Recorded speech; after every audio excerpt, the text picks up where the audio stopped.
प्रिय भाइयों बहनों, आप सबको नमस्कार। और इस कीर्तन में आकर आप लोगों ने इस जगह को पवित्र किए, इसलिए आप सबको बहुत बहुत धन्यवाद।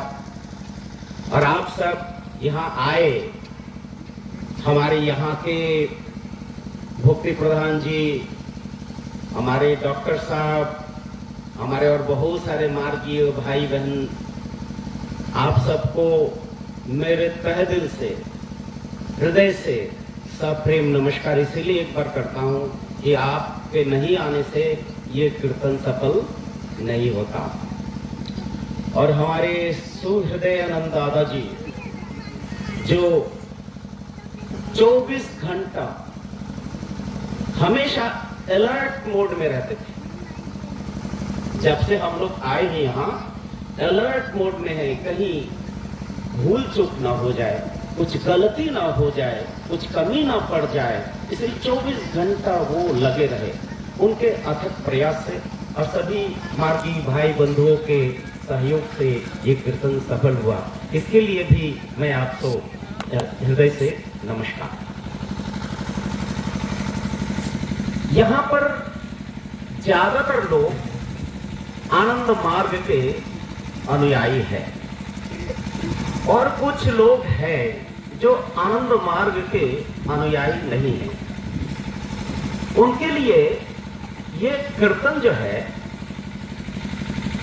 बहुत ही एक अजीब सा लगता है। अजीब शब्द है ना, उर्दू शब्द है अजीब, आश्चर्य का चीज है।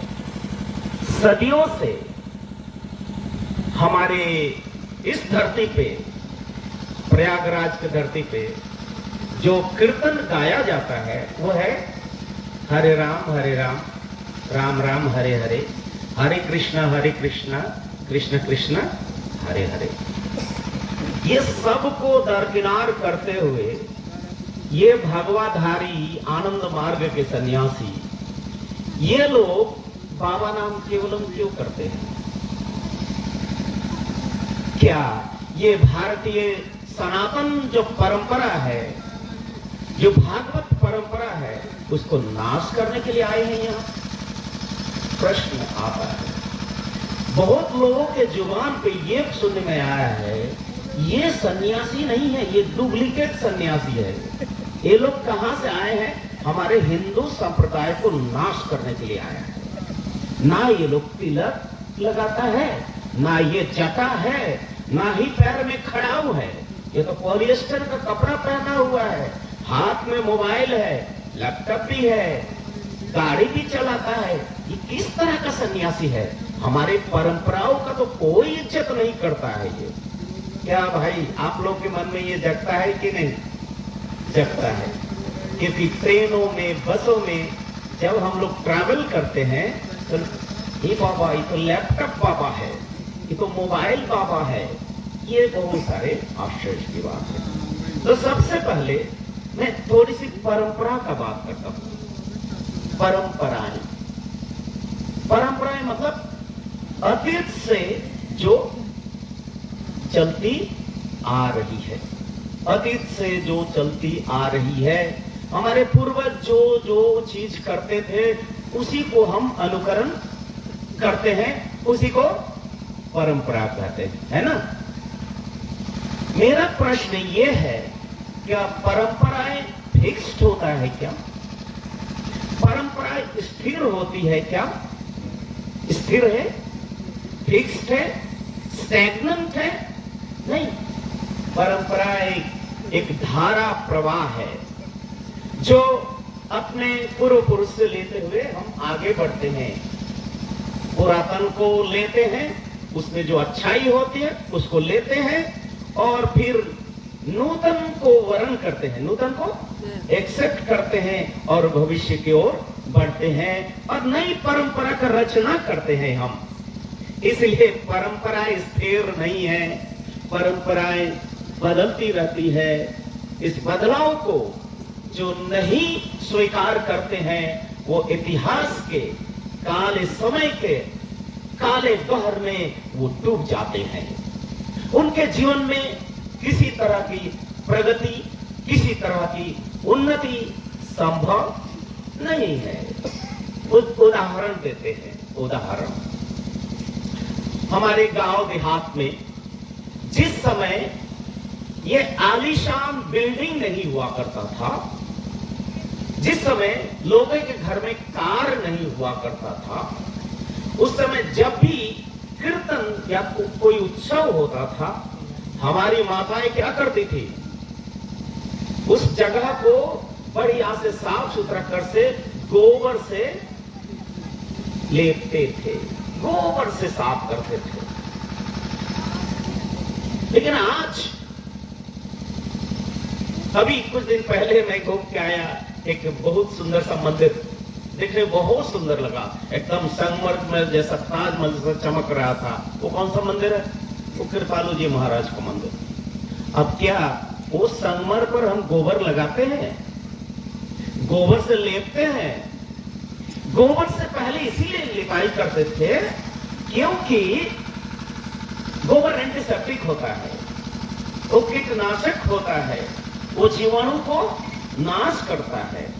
लेकिन आज गोबर का जो बदबू होता है, बहुत उस बदबू को पसंद नहीं करते हैं। इसलिए विज्ञान के प्रगति के साथ साथ नए नए चीज हार्पिक्स और नए नए जो है केमिकल्स, हर्बल केमिकल्स तैयार किए हैं जिससे सफाई करते हैं, कीटनाशक का हम व्यवहार करते हैं। तो वो जो गोबर लेपने वाली परंपराएं हैं, कोई फॉलो करते हैं?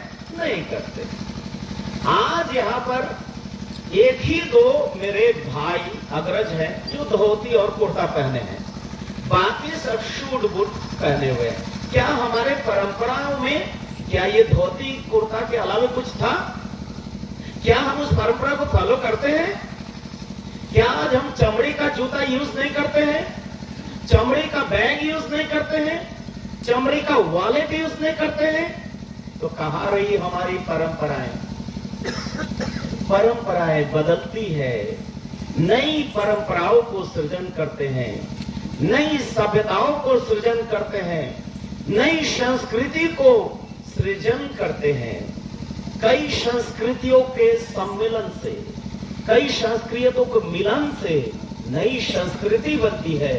वो आने वाली पीढ़ी के लिए एक नए पाथे बन जाता है, पथ चलने का एक रास्ता बन जाता है। सही है कि नहीं? इसलिए परंपराएं फिक्स नहीं है। हाँ, कुछ धरोहर है, कुछ सांस्कृतिक धरोहर है, कुछ आध्यात्मिक धरोहर है। याद रखिएगा दो चीज, धरोहर, संपदा, सांस्कृतिक धरोहर और आध्यात्मिक धरोहर। सांस्कृतिक धरोहर क्या है?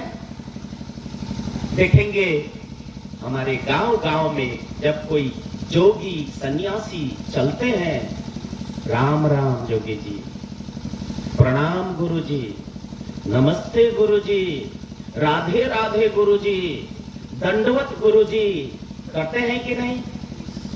ये करते हैं। ये हमारी सांस्कृतिक धरोहर है, सांस्कृतिक धरोहर है। इसके साथ जुड़ा हुआ है हमारा प्राण धर्म, आध्यात्म जुड़ा हुआ है। जैसे आनंद मार्ग के लोग जब नमस्कार करते हैं, नमस्ते नहीं बोलते हैं, क्या बोलते हैं? नमस्कार करते हैं। और नमस्कार करते देखिएगा, दूसरे लोगों के तुलना में आनंद मार्गियों का नमस्कार अलग है। कैसे? दोनों हाथ वो जोड़ते हैं, ये त्रिपुटी आज्ञा चक्र में अपना हाथ को सटाते हैं, फिर अपने हृदय को टच करते हैं, यहां पर और यहां पर। आंखें बंद करके थोड़ा सा शरीर को झुकाते हैं। ये हुआ नमस्कार। ये भाई आखिर में ये नमस्कार करते किनको है? किनको नमस्कार करते हैं? क्या किसी व्यक्ति को नमस्कार करते हैं? क्या कोई व्यक्ति, कोई मनुष्य नमस्कार के पात्र है? नहीं।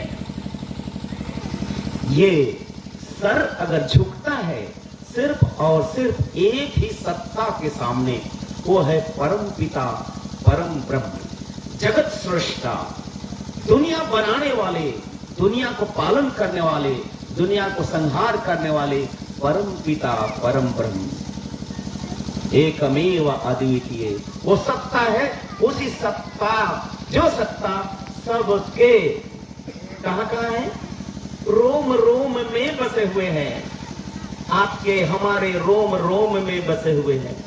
इसलिए तो कहते हैं मेरे रोम रोम में बसने वाले राम, ये गाना है कि नहीं?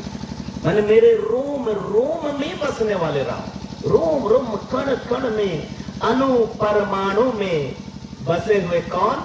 वो राम। रंध्र रंध्र में बसे हुए, नस नस में, खून के कतरे कतरों में, हमारे अणु परमाणु, हर कोशिकाओं में वो बसे हुए हैं। कहां बसे हुए हैं? मेरे मन और दिल में। मन दिल में, कहां पर? मन दिल में बसे हुए हैं, मंदिर में बसे हुए हैं।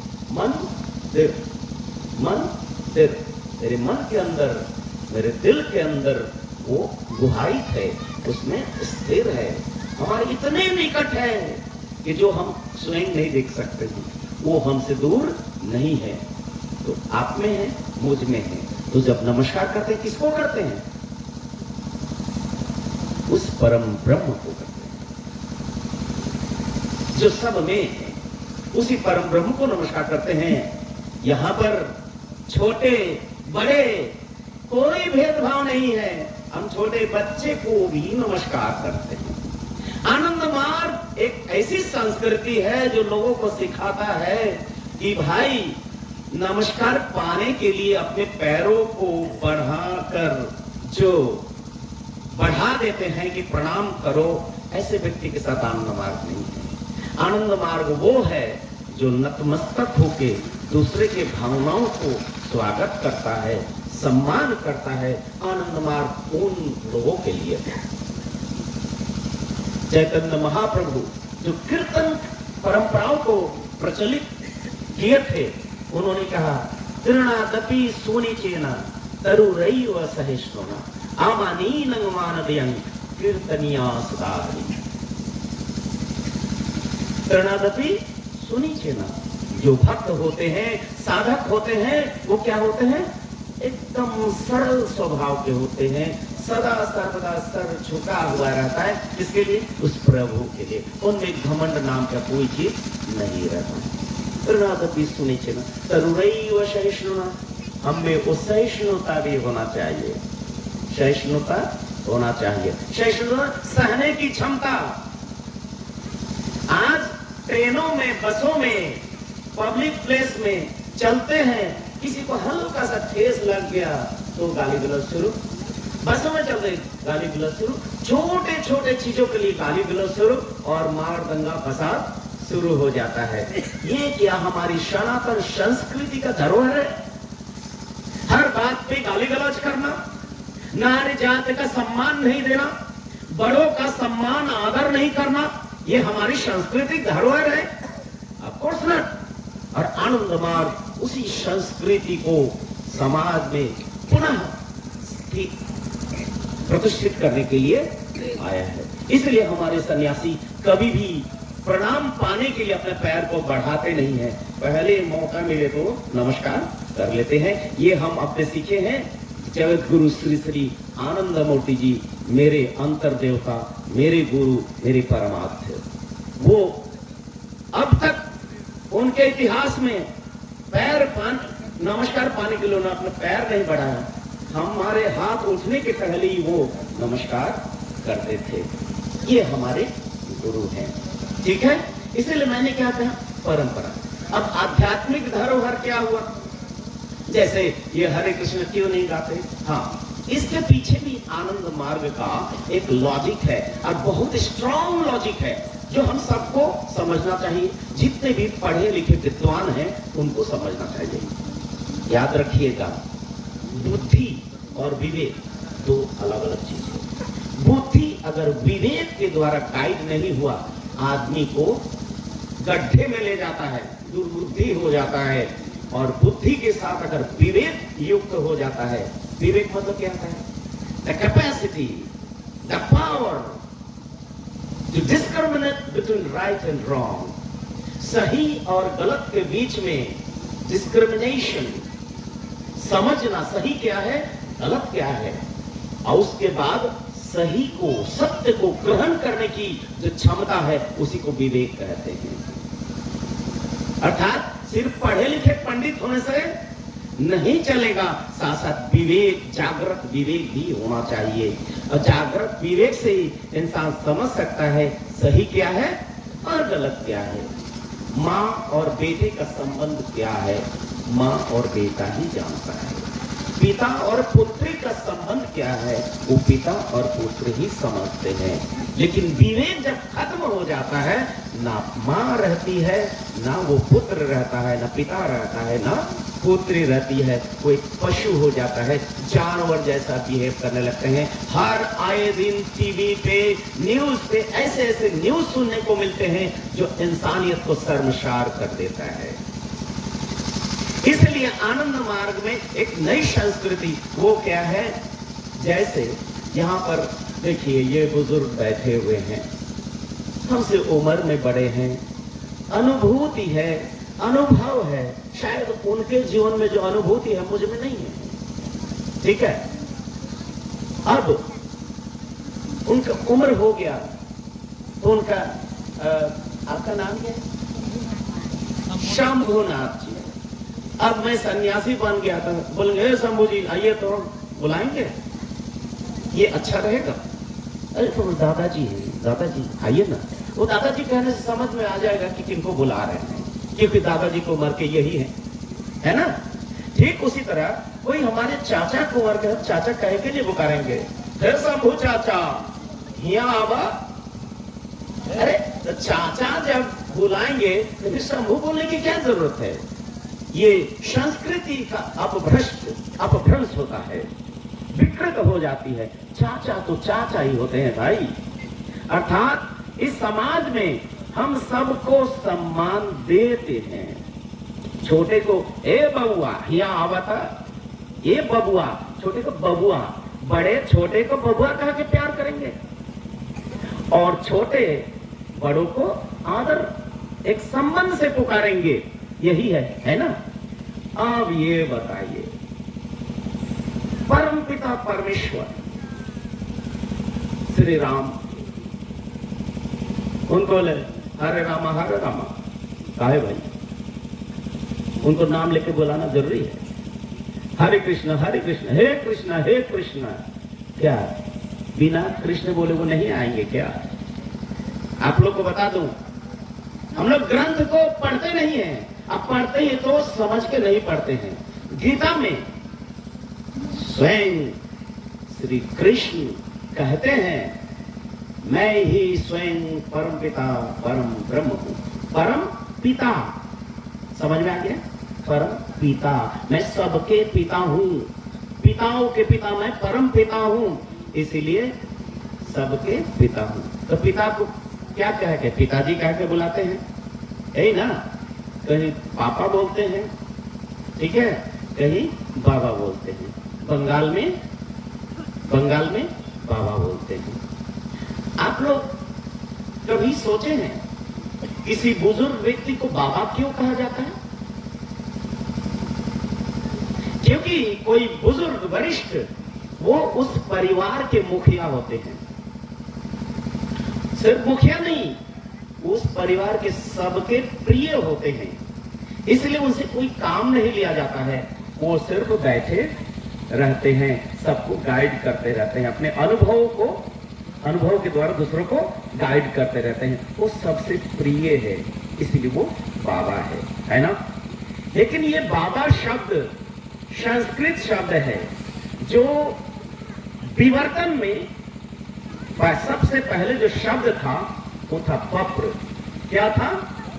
बप्र शब्द था।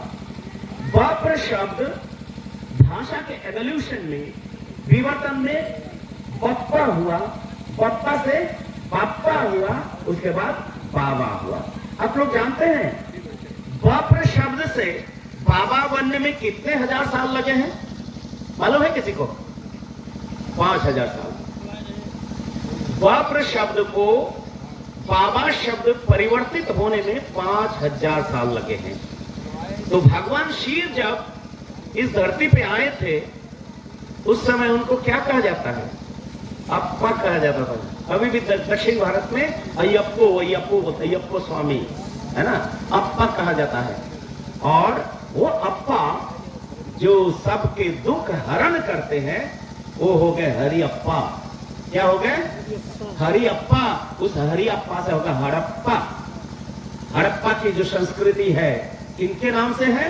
सदा शिव के नाम पर, इसलिए हरि अप्पा से हो गया हड़प्पा। तो हम लोग बोलते हड़प्पा हड़प्पा, यानी सदा शिव की जो संस्कृति है वही है हड़प्पा संस्कृति। तो हम भोलेनाथ को कैसे पुकारते हैं?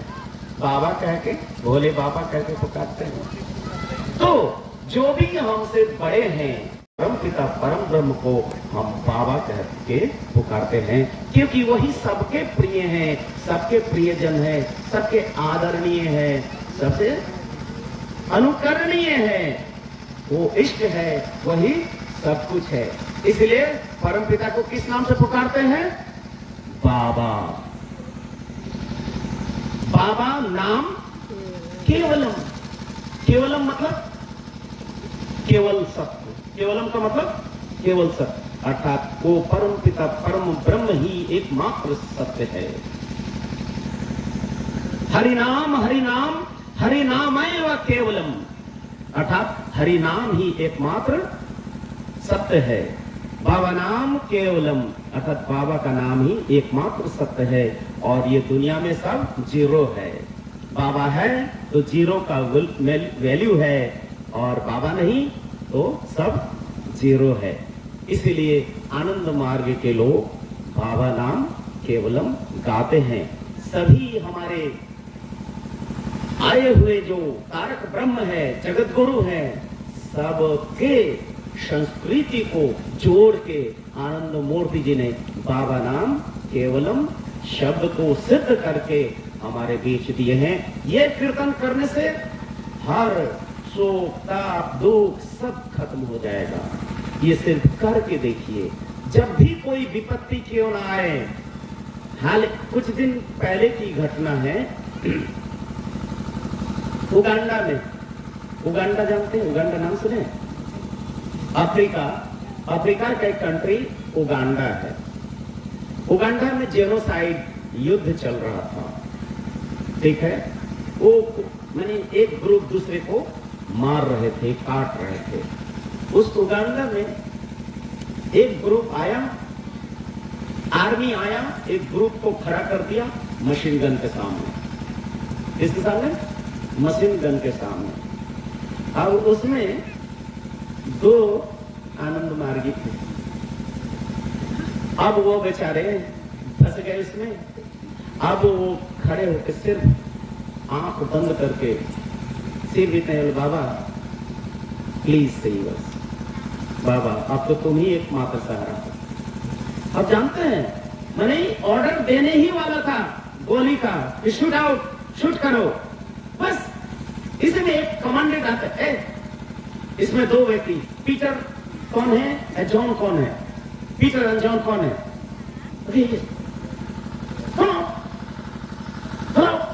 मैंने आप लोग निकल आओ, I have special talk to you, तुमसे कुछ विशेष बातें करनी है। और बाकी को शूट आउट, सब मर गए, बाकी दो बच गए। बाद में आने के बाद उन्होंने बताया, पीटर एंड जॉन बोला कि आज तो डायरेक्ट बाबा ने हम लोग को बचाया। तो बाबा जगत गुरु श्री आनंद मूर्ति जी कहते हैं, मैं जोगक्षेम श्री श्री आनंद, मैं जोगक्षेम हूँ। जोगक्षेम नाम शब्द सुने कभी? जोगक्षेम, क्षेम शब्द का मतलब होता है योगियों के लिए भोजन वस्त्र का व्यवस्था करने वाले योगक्षेम कहलाते हैं संस्कृत शब्द। योगियों के लिए जो भोजन का व्यवस्था करते हैं वो कौन है? योगक्षेम। तो श्री कृष्ण वो योगक्षेम है।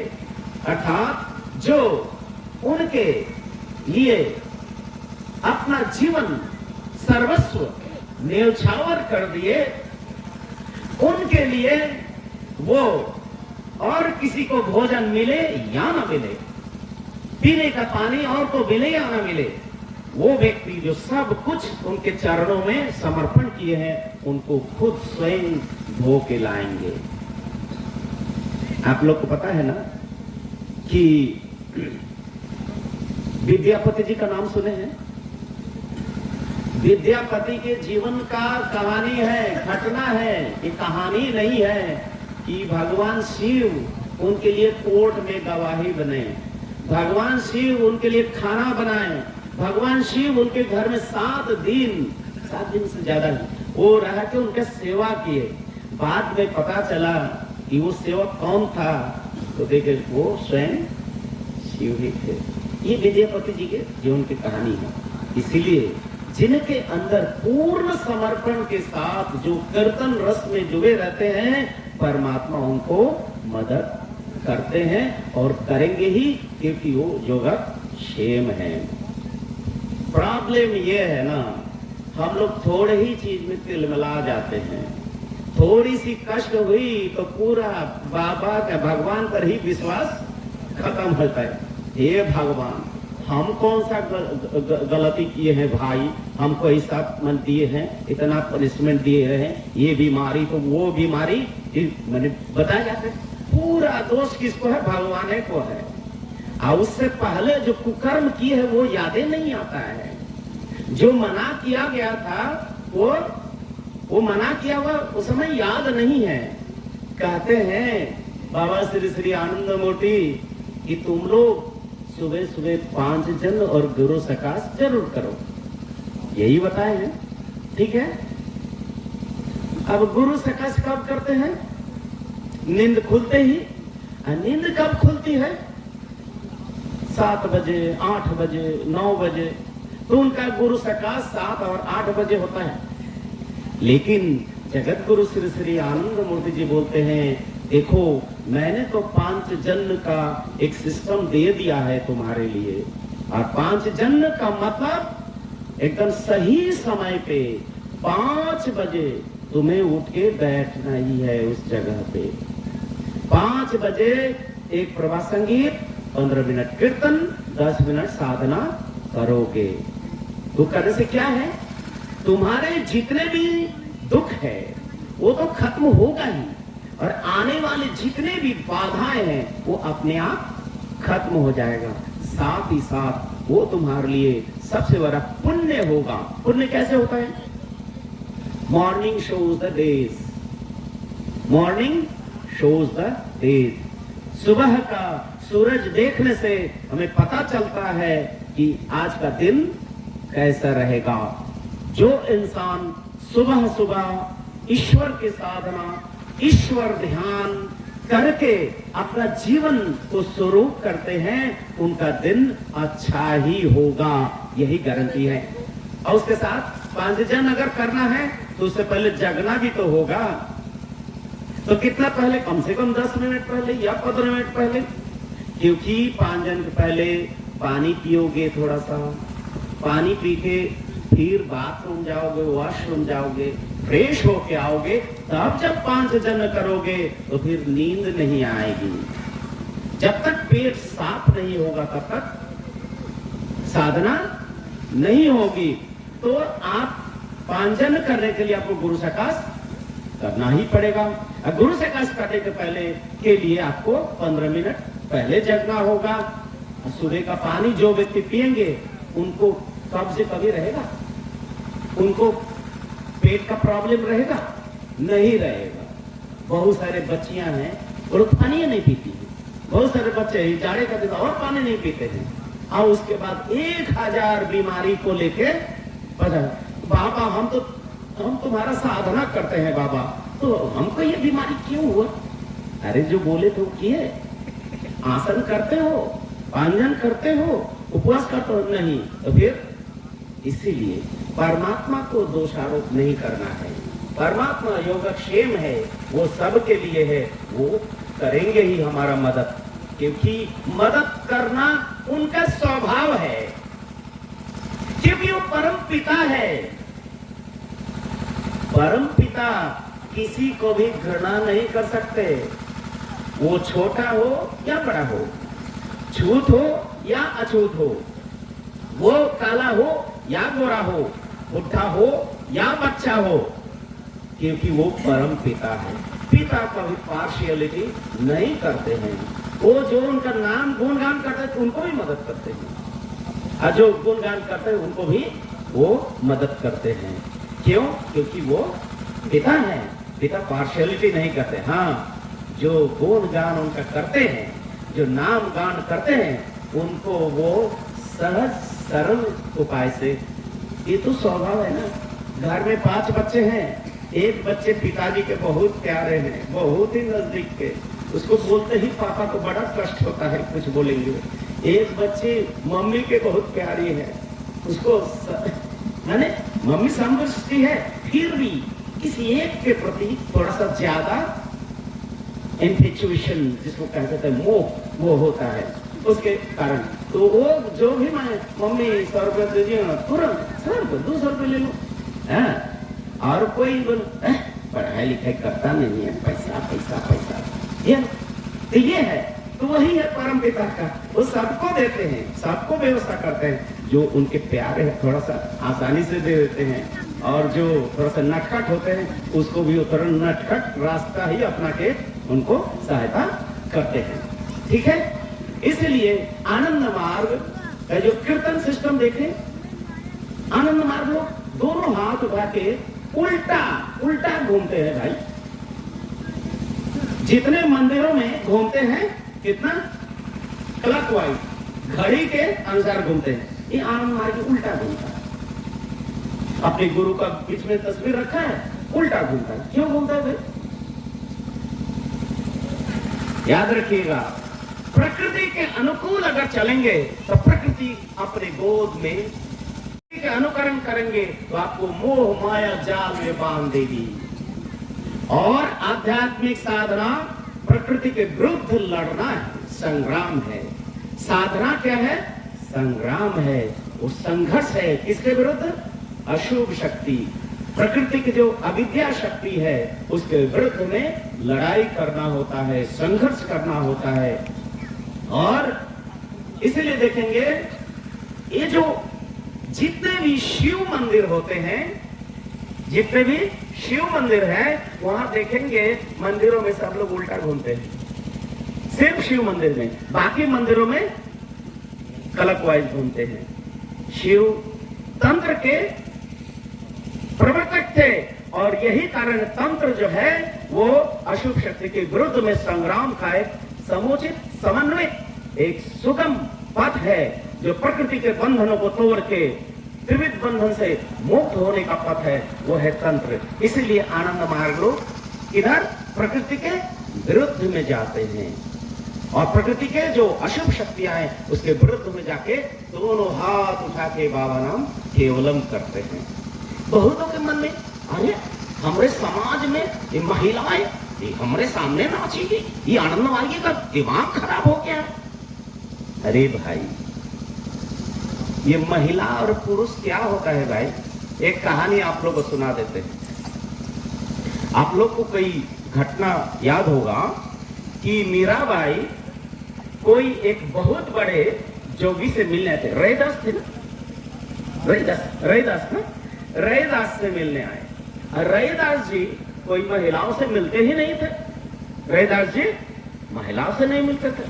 और मीरा जी इच्छा थी कि रैदास इतने उन्नत किस्म के साधक हैं, क्यों नहीं उनका चरण धूलि हम थोड़ा ले लें, जिससे हमें कृष्ण भक्ति में और ज्यादा उन्नति हो। अब वो आई आश्रम में, और आश्रम में सबको बोलने लगे कि भाई गुरु जी से मिलाओ। नहीं नहीं नहीं नहीं नहीं, गुरु जी महिलाओं से नहीं मिलते हैं, एकदम नहीं।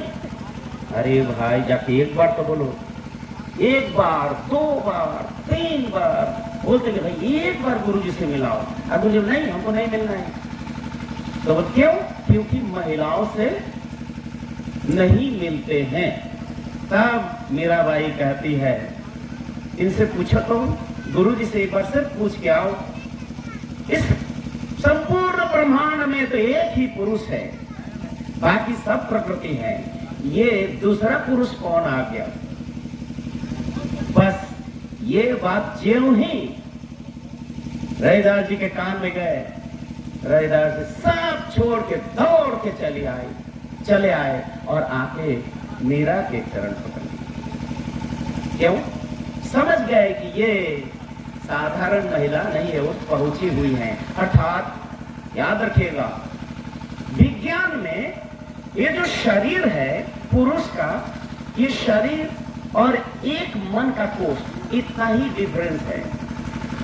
स्थूल मन का एक कोष है काममय कोष, और ये शरीर महिला पुरुष में इतना ही अंतर है। इसके ऊपर जाएंगे तो महिला पुरुष का कोई विभेद नहीं है। अर्थात मनोजगत में पुरुष और महिला का कोई विभेद नहीं है, सब ही प्रकृति सृष्टि होता है और एक ही पुरुष है, वो है परमपिता परमेश्वर। इसीलिए ये नारी, ये पुरुष का ये भेदभाव आनंद मार्ग में नहीं है। सबको दोनों बाहु उठाकर बाबा नाम केवलम करने का अधिकार है। सबको उस परम पिता परमेश्वर के गोद में बैठने का अधिकार है। जितना एक बेटे का है उतना ही एक बेटी का है। इसलिए ये भेदभाव स्थापित करना, भेदभाव को लालन पालन करके बढ़ावा देना, ये मानव जाति और नारी जाति के लिए सबसे एक बड़ा कलंक है, एक धब्बा है। और आनंद मार्ग इस समाज में व्याप्त इस कुरीतियों को समूल नष्ट करने के लिए ही यहाँ पर आया है। अर्थात आनंद मार्ग एक विप्लव है। आनंद मार्ग आध्यात्मिक जगत में विप्लव है। आनंद मार्ग सामाजिक क्षेत्र में विप्लव है। आनंद मार्ग संस्कृति के क्षेत्र में विप्लव है। आनंद मार्ग अर्थनीति के क्षेत्र में विप्लव है। आनंद मार्ग साहित्य के क्षेत्र में विप्लव है। आनंद मार्ग कृषि क्षेत्र में विप्लव है।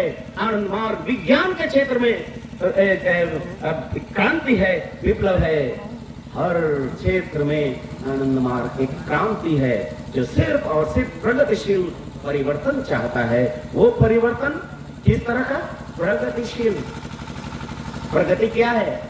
जगत गुरु श्री श्री आनंद मूर्ति जी कहते हैं, from the first expression of morality to establish in supreme cognition is human progress. इस सेंटेंस को समझे। From the first expression of morality to establish in supreme cognition is human progress. अर्थात नैतिकता के प्रथम अभिस्फुरण, नैतिकता के प्रथम अभिव्यक्ति से लेकर परम चेतना में प्रतिष्ठित होना, वही मानव जाति का प्रगति है। अर्थात मनुष्य का यात्रा नैतिकता से शुरू होता है। नैतिकता जीवन का आधार है। नैतिकता फाउंडेशन होता है। और life divine is the goal, morality is the base, Sadhana is the mean and life divine is the goal. नैतिकता जीवन का आधार है, साधना उसका माध्यम है और लक्ष्य लाइफ डिवाइनिटी अर्थात परम ब्रह्म जीवन का उद्देश्य है। यही आनंद है। तो हमारा जीवन शुरू होता है नैतिकता से। नैतिकता क्या है भाई? तो नैतिकता बहुत बड़ा हाथी घोड़ा कोई कॉम्प्लिकेटेड चीज नहीं है। नैतिकता स्वभाव है। नैतिकता का मतलब सबसे पहले आनंद मार्ग में प्रवेश करने के पहले सबको यह सिखाया जाता है। क्या सिखाया जाता है?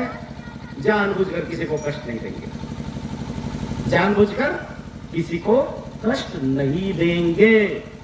Knowingly unknowingly I won't harm anyone. जानबूझकर किसी को हम कष्ट नहीं देंगे। यथासंभव दूसरों को सहायता करेंगे। I will help others according to the best of my capacity. हम अपने सामर्थ्य के अनुसार दूसरों का सेवा करेंगे। ये है नैतिकता। अहिंसा, सत्य, परिग्रह, ब्रह्मचर्य, शौच, संतोष, तप, स्वाध्याय, ईश्वर प्रणिधान, ये नैतिकता के सोपान है, प्रिंसिपल है, सिद्धांत है। इसको जो पालन करते हैं वही सही मायने में नैतिक चरित्रवान व्यक्ति हैं। और साधना, साधना क्या है? नैतिकता, जैसे हम लोग रॉकेट लॉन्च करते हैं ना, रॉकेट लॉन्च करने के पहले उसको लॉन्च पैड पे लाया जाता है, लॉन्चिंग पैड, ठीक है। लॉन्चिंग पैड को स्ट्रांग होना चाहिए कि जब रॉकेट के जो स्पीड को एब्जॉर्ब कर सके, बना सके और उसको पुश भी कर सके। तो ये जो लॉन्चिंग पैड जो है स्ट्रांग होना चाहिए। तो हम, नैतिकता हमारा लॉन्चिंग पैड है, साधना हमारा क्या है? रॉकेट है। साधना क्या है? रॉकेट है। और उस रॉकेट में बैठ के कहां जाएंगे? परम चेतना में प्रतिष्ठित होंगे, परम ब्रह्म में हम प्रतिष्ठित होंगे। यही है, morality is the base, Sadhana is the mean and life divine is the goal. वो हमारा लक्ष्य है, यही आनंद मार्ग चाहता है।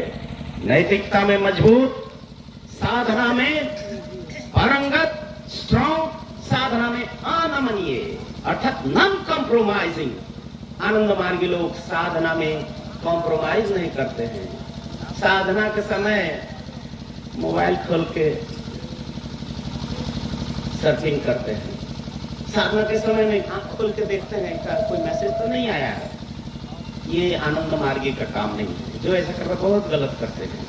इसका एक उदाहरण है, याद रखिएगा, जब आप गुरु के स्मरण कर रहे हैं, गुरु का ध्यान कर रहे हैं, उसे सोच लीजिएगा कि गुरु आपके साथ है। उस समय फोन कॉल आए, न्यूक्लियर बम फूटे, हाइड्रोजन बम फूटे, परवाह मत करो। क्यों? वो न्यूक्लियर बम, हाइड्रोजन बम को न्यूट्रलाइज करने वाले वो परमपिता तुम्हारे साथ है। इसलिए उस समय में किसका कॉल आया, किसका मैसेज आया, परवाह मत करो। पूर्ण समर्पण के साथ उनका सेवा करते रहो साधना में। फिर देखोगे तुम्हारे आंख खुलते ही फिर कोई बाधा विपत्ति सब खत्म हो गया। इसलिए साधना में कभी कोई मोबाइल खोल के देखना नहीं है। साधना के समय साधना करना है। हमारे आनंद मार्ग वो नहीं चलता है हरे कृष्ण हरे कृष्ण हरे कृष्ण, रे शंभू खाना खोले, हरे कृष्ण रे क्या बोले, स्मृतिया तू खाना खाई, हरे कृष्ण हरे कृष्ण। ऐसा नहीं चलता है। मुंह में राम नाम और मन कहीं खेत में चरने गया, ऐसे नहीं होता है। आनंद मार्ग का साधना 100% इष्ट के साथ, गुरु के साथ कमिटमेंट होके, एकाग्रचित्त होके साधना होती है। बाबा नाम केवल हम कीर्तन करते हैं, कीर्तन करते करते करते करते मन ये जगत से ऊपर उठ जाता है। फिर उस कर्म वर्तमान प्रगति की ओर जाने वाला मन को बांध के ईश्वर के चरणों में समर्पित करते हैं, अर्थात उनमें पेनिट्रेट करते हैं। यही है रॉकेट स्पीड में उस परम चेतना में प्रतिष्ठित होने की पथ। वही मनुष्य जीवन का प्रगति है। इसलिए आज विश्व जगत में जो धर्म के नाम पर आडंबर, धर्म के नाम पर कुसंस्कार, धर्म के नाम पर जो डिस्पेरिटी और दंगा फसाद चल रहा है, ये धार्मिकों के द्वारा तो नहीं हो रहा है।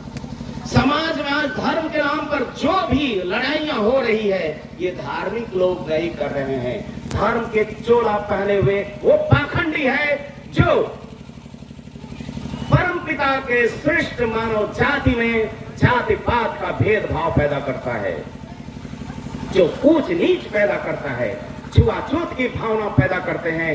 ये पाखंड है।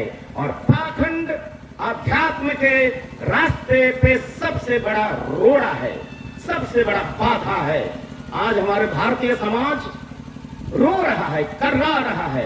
दूसरे मजहब के लोग हमारे लोगों को खींच के ले जा रहा है। कारण हम अपने लोगों को सही शिक्षा नहीं दे पा रहे हैं। अब दे भी रहे तो कुरीतियां, ढोंग, पाखंड, अंधविश्वास, सुपरस्टिशन, ब्लाइंड फेथ, यही सब शिक्षा दे दे के लोगों को खूब मंडूक बना दे रहे हैं, कुएं का बेंग बनाते हैं।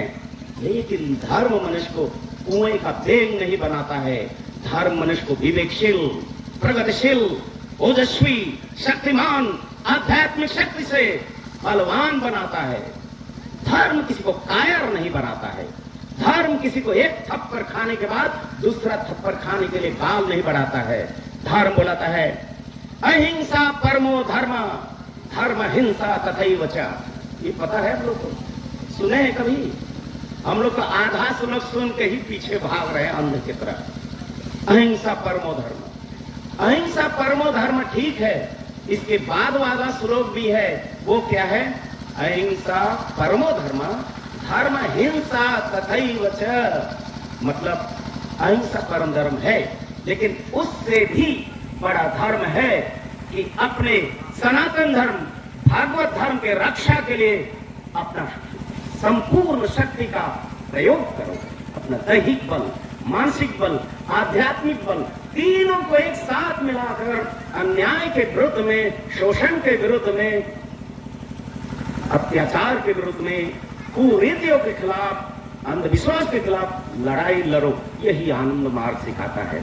आनंद मार्ग सिख अहिंसा परमो धर्म, अहिंसा परम धर्म नहीं, अहिंसा परम धर्म, धर्म हिंसा तथैव च।